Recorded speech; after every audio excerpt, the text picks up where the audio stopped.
aqui nos estúdios da BMC News. Muito bom dia para você, Guga. Bom dia, Daniel. Bom dia, pessoal. Tudo bem com vocês? Tudo jóia. Vamos começar então falando das projeções para a Bolsa hoje, né? O mercado ontem ficou com muitas oscilações, acabou fechando no negativo. Aí eu queria saber como é que você está projetando o dia de hoje. Vai ser um pouco mais tranquilo? Temos uma sinalização aí de alta? Pois é, parece que começamos aqui o dia um pouco mais azedos, né? O mercado começa essa manhã negociando em baixa, tá? Buscando aqui a nossa primeira região que eu tinha de projeção de queda, que é em torno de 113.830 pontos. Tá? Ontem, o que eu tinha de projeção, só para nós olharmos, né, antes de estudarmos aqui o comportamento do dia de hoje, o que eu tinha aqui de expectativa de comportamento do mercado é que nós pudéssemos ficar trabalhando acima dessa região aqui de 114.150 pontos. Tá? De fato, o mercado ele abriu e veio deteriorando o preço, deteriorando a cotação, veio fazer essas mínimas aqui em 113.800 pontos, melhora muito rápido e aí retesta essa região e aí sim, logo em seguida, entra em movimento direcional, né? Entra em tendência. Mas vamos lá, né? Olhando aqui, assim como foi rápido para cima, estamos voltando para baixo também muito rápido. Em que região nós estamos? Temos aqui duas estruturas importantes, né, a ser acompanhada aqui neste patamar de preço. Tá? Tanto essa estrutura aqui com característica especial, que ela seria, né, o mercado ficar aqui acima dos 113.930, 114 mil pontos. Tá? Então é uma região importante para o mercado conseguir se afirmar. Como essa região aqui do fechamento dessa estrutura aqui em ABCD, que esse fechamento ele acontece aqui nessa região um pouquinho mais acima, né, em 113.870. Tá? Então, essa região aqui que o mercado precisa se manter acima desse nível de preço. Se as coisas começarem a pesar, Daniel, ainda mais, eu acredito que a gente possa ir buscar a região dos 113 mil pontos, tá? Mas nada mais do que isso, tá? Então, o meu pior cenário é a gente chegar aqui nessa região aqui dos 113 mil pontos para o dia de hoje, certo? Para cima, sendo otimista, o que eu estou olhando, né? Eu estou olhando aqui ainda essa grande janela de possibilidade de alta que se tem em função desse período de baixa que nós tivemos, tá? Período de baixa aqui entre os dias, só para deixar meio marcadinho, entre os dias 27 de setembro e o dia 6 de outubro. Tá? Então, essa janela de baixa me traz a referência para onde nós podemos ir. E quando eu olho, né, para onde nós podemos ir, eu acredito que se vier algum estímulo positivo, a partir de agora, nós temos condições sim de ir trabalhar lá para aquela região dos 121 mil pontos. Tá? Então, o meu cenário está esse aqui. A simetria que eu vejo olhando para um ângulo positivo é exatamente essa aí. Ou o mercado volta para a região dos 121 mil pontos, ou ele vai continuar, né, num processo de correção, mas tentando cair sem ganhar um patamar de preço para perder os 112.200 pontos, que é, para mim, o grande divisor de águas do Ibovespa. Isso a Marlene Matos vai só arrumar seu microfone que está dando uma falhada aí, mas é rapidinho. Aproveitando, Guga, as bolsas internacionais elas acabam ficando um pouco mais animadas, né, com a divulgação dos balanços nos Estados Unidos. Cerca de 80% dos resultados já vieram acima das expectativas. Eu queria saber como que esses números eles podem afetar positivamente os mercados. Eu acho que pelo menos, o que eu acredito, tá? Que lá fora tem uma fragilidade maior nesse nível de preço, a tendência, ela tem mais espaço, né, para sofrer uma correção, essa tendência de alta que a gente está enxergando lá. Nós já estamos aqui num processo de correção já há um bom tempo, né? Então nós estamos aqui num sentimento mais negativo do que lá fora. O fato de vir acima das expectativas dos analistas é algo positivo porque posterga qualquer vontade ou possibilidade de realização de lucros. Né? A expectativa veio acima das expectativas, tem espaço para o preço, né, se manter. E também a gente tem aí um bom indicador daqui para frente, que é o seguinte: olha, será que o mercado vai conseguir buscar um novo patamar mais elevado nos mercados lá fora? Então, a gente precisa ficar atentos agora se o mercado vai mostrar que tem mais fluxo de compra, né, ou se de fato, né, já está todo mundo que queria se posicionar já está posicionado e aí não tem de fato, né, uma força compradora que pudesse levar o mercado para um patamar mais alto. Então agora tem como monitorar. Né? No momento que tu tem algo acima do esperado num, né, nível de topo, é muito importante, né, a resposta que o mercado vai ter agora no curto prazo. Legal. Ô Guga, tem várias pessoas aqui no nosso chat pedindo aí alguns tickers. Vou repassar aqui alguns dos pedidos aqui do pessoal. O Rafael, ele pediu Petri 4, mas a gente até falou sobre isso ontem, então vamos tentar até dar uma mudada assim para não ficar pedindo também os mesmos, né? O Eduardo Leite está pedindo Prio 3, né? PetroRio. Vamos lá.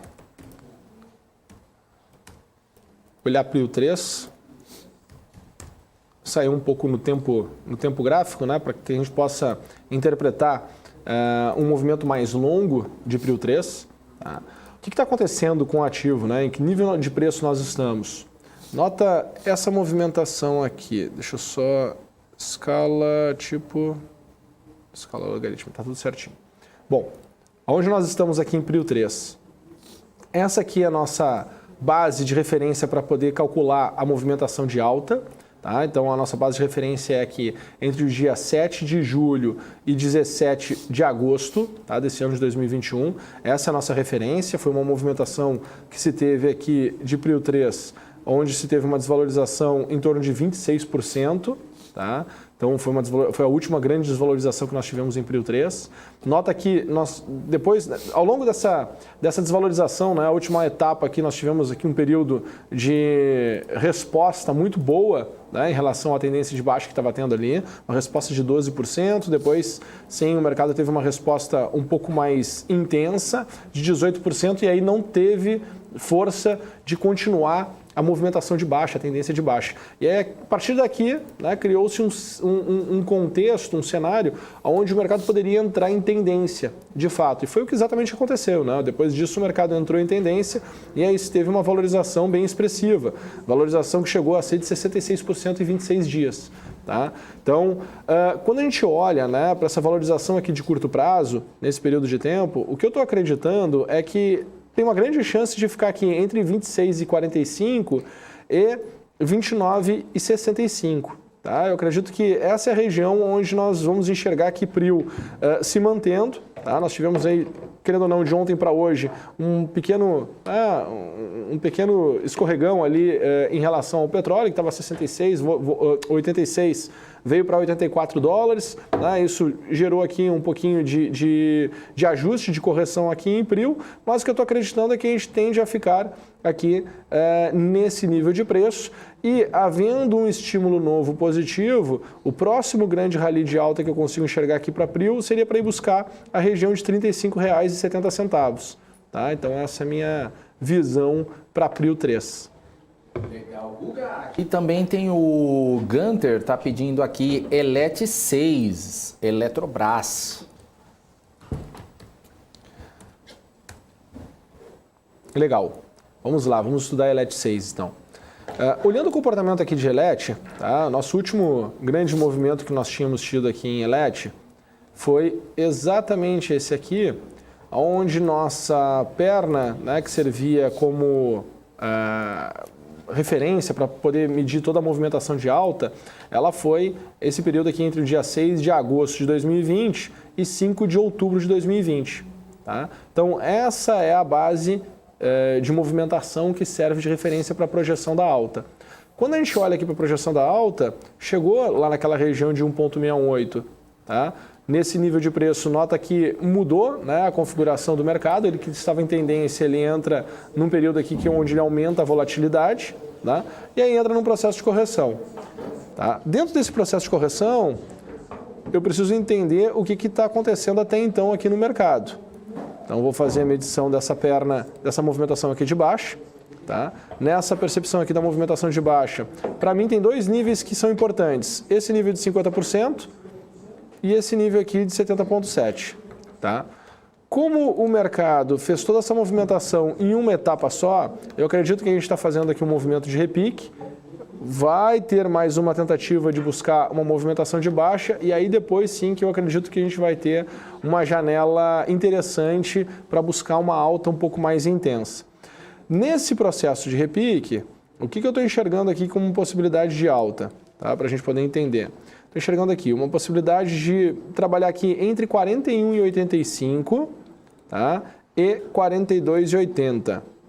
Tá? Então essa aqui é a região onde eu acredito que Elet vai ter um pouco mais de resistência nessa movimentação de curto prazo de alta que está acontecendo. O melhor dos mundos, né? O melhor dos melhores dos melhores dos mundos, vamos lá, né? Se avançar algo em relação à privatização, bom, aí eu diria que a gente tem espaço aí para ir buscar a região dos R$50, 50,50, por aí. Legal. O L Júnior está pedindo aqui para você analisar Ciri 3, Cyrela.